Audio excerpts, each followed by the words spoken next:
I bought a vacation mobile home almost 2 months ago. It's a complete shack, 2 small bedrooms, a little living room, kitchen, and 1 bathroom. It's simply meant as a nice peaceful place to come to escape the city, either by myself or with my girlfriend if I ever get one. The property has 2 acres, so it's nice and roomy too, and one of the main appeals is that it's only a 10-minute drive from a mountain that I like to go snowboarding at a few times a year. My first time there I was decorating the place with my family. We all went to one of the local furniture outlets in the area and picked out a few couches. We actually banged this all out in one weekend, and thank God for my dad's pickup truck, which made transporting all this stuff easy during all this back and forth from store to mobile home. I guess the closest neighbor noticed all the commotion and he came over to greet us. He introduced himself as Dale. He was, I guess, what you'd expect from a local here. He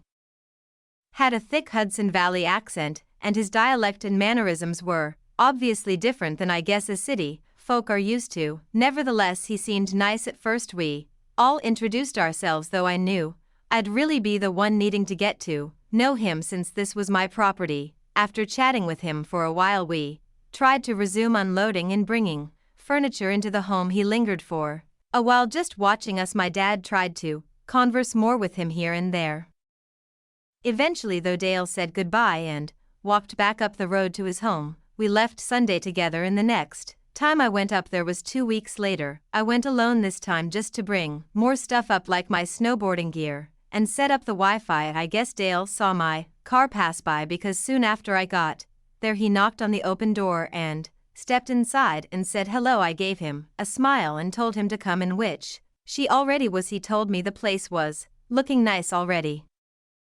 Then after some small talk he invited me over for a beer. I said why not, and followed him up the road to his home, which is also a mobile home, maybe a little bigger than mine. We then sat outside on his deck. He grabbed me a Heineken from inside and sat across from me at the table. So I tried to get to know him. I started by asking how long he's been there. He answered with 20 years too long. I asked a few more questions and he had some similar pessimistic yet somewhat joking responses.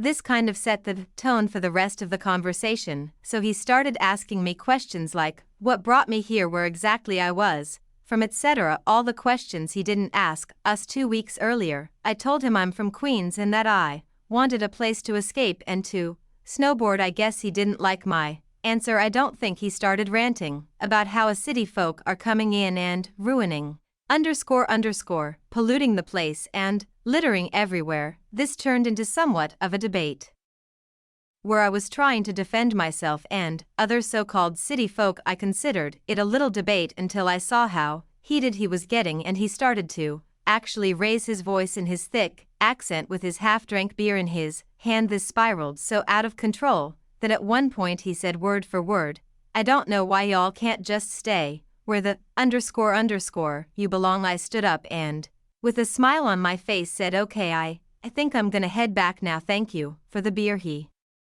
didn't say anything. He just looked down at his beer as I walked away. As I was like 100 feet away from his home, he yelled out, I'm sorry. I looked back at him and gave him a thumbs up. At the same time I was horrified that that's gonna be my neighbor here. 20 years alone must have him losing his mind, and maybe he doesn't know how to deal with people anymore. That was the excuse I chalked up for him. But that night, while I was laying on the mattress I had on the floor watching a movie on my laptop, I heard a voice from outside. Sounded like someone talking to themselves, cursing to themselves. I looked out the window, but I didn't see anyone out there. It was just simply too dark out. The property is big and it's mostly woods, so you could imagine how freaked out I was hearing a voice out there. The next day Dale knocked on my door again around midday. I knew it was him because I heard him calling my name.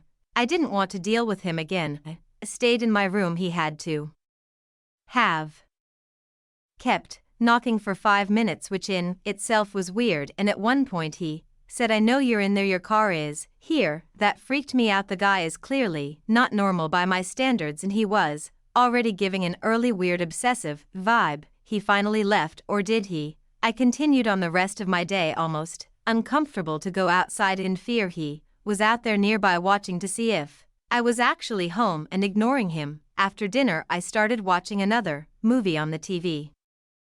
Through my phone and for the second night in a row I heard a voice outside even over the TV. I had to turn off the TV to look outside, couldn't see anything so I went out to the deck and flicked on the deck light. I saw Dale standing about 5 feet into the woods, arms flat at his sides for a second before he could react to the light, and then he ran into the woods. I went back inside and considered calling 911. I called my dad and long story short he said hold off on doing that. Because once I call 911 on the neighbor here is the day I don't want to show my face here anymore. I tried to just sleep through the night. Tomorrow I'd leave and go home for a month.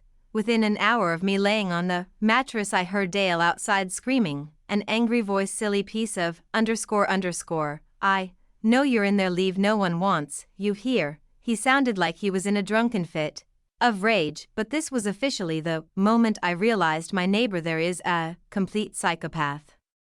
And he may be the reason why I got this home at such a good price. I went home the next day and taking my valuables back home with me. I haven't been back there since, but you better believe the next time I go there it'll be with my whole family. If he keeps it up, cops will be called. At this moment I'm not really sure what to do, but I'm considering trying to sell this place if this keeps up, because at the moment I'm actually scared to go up there alone. My family and I used to live in a rough neighborhood when I was 7. Even the neighbor on one side was a total creep and wasn't friendly at all. I don't personally remember much of the story because I was way too young, but my mom remembers it all too well. It was a regular night like any other, which makes this that much scarier. It was just my mom, my 2 siblings and I at home. My dad was gone on a business trip, as he would be often at night. Around midnight, someone started knocking on our door. My mom woke up and went to the front door and asked who it was. No one answered. She thought that maybe it was some kids playing ding-dong ditch, so she went back to bed. About 30 minutes later again someone starts knocking. She gets up and peers through the side window to see if she can spot anyone out of there, but nobody is there. In any other neighborhood this would just be assumed to be annoying kids doing some night ding-dong ditching, but in this area you could never assume anything but the worst. My mom started to worry, so she went back to her room and grabbed my dad's shotgun, and then she sat in the living room in the dark waiting. During all this she never woke any of us up, as we are all little kids at the time, and she didn't want to panic us again while she was in the living room. Now there was more knocking. She gets up to peer through the window again, expecting to see someone new, but still no one. My mom began shouting at whoever it is that she's gonna call the cops, and that if anyone tries to come in she would shoot them. This threat, a legitimate threat mind you, apparently worked, because that was the last of the knocking. At some time between then and the police showing up, my mom woke us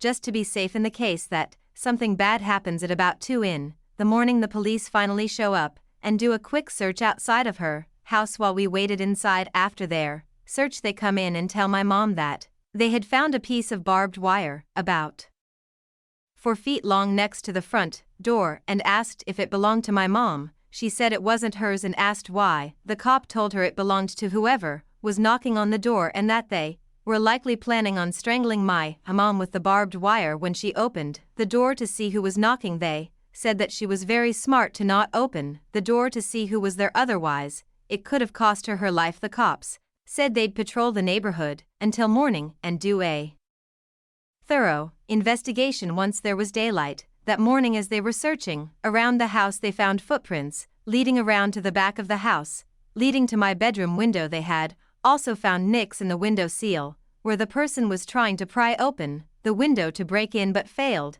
My mom always suspected it was this one neighbor because on several occasions she would catch him staring into our house at her through his curtains, and he was incredibly creepy and unfriendly all around. He also would be the first one to know when my dad wasn't home, since he knew what vehicle he drives. Not long after that we moved out of that neighborhood, thank God.